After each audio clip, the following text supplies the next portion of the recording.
What happens when the voices of schoolchildren shake the pillars of a brutal regime? On the morning of June 16, 1976, the streets of Soweto, a sprawling township outside Johannesburg, filled not with tanks or soldiers, but with children. Thousands of black students, most in school uniforms, marched with handwritten signs and quiet courage. They were not demanding money or food or power. They were demanding the right to learn in a language they understood. But by the end of the day, many of them would lie dead in the streets, their blood mixing with the dust of apartheid South Africa.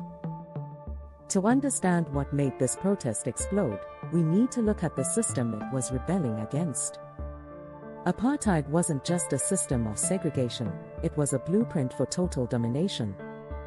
Black South Africans were denied citizenship, rights and dignity. Education was no exception. The Bantu education system was designed not to uplift, but to limit, to produce obedient workers, not thinkers. And then came the final insult, a government mandate that black students must be taught in Afrikaans, the language of the white oppressor, rather than English or their native tongues. For many, it felt like being forced to learn through chains. But the students of Soweto were not silent. Inspired by rising political consciousness, and organized through underground networks of student movements, they decided to act. On June 16, thousands of them gathered for a peaceful protest.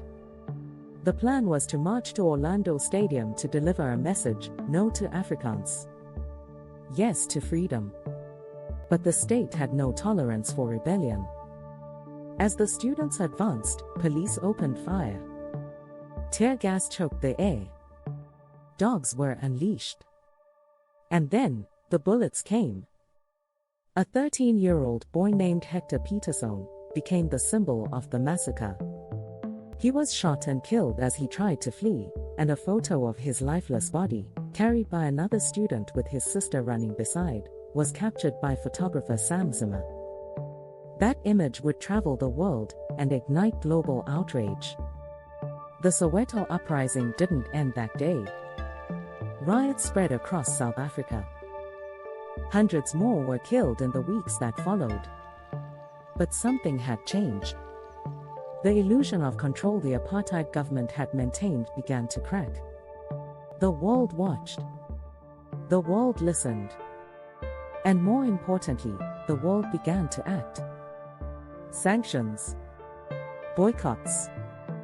Global pressure began to mount against the apartheid regime, and within South Africa, the youth who survived that day in Soweto became leaders of a growing resistance. Some went into exile.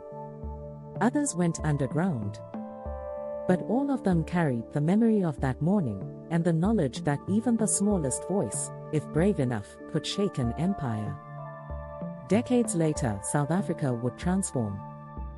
Apartheid would fall. Nelson Mandela would walk free. And June 16th would be remembered not just as a day of tragedy, but as a turning point in the fight for justice. The Soweto Uprising was more than a protest. It was a spark. A moment when the future stood up and refused to be silent. If you found this powerful story moving, subscribe to TriviaTales.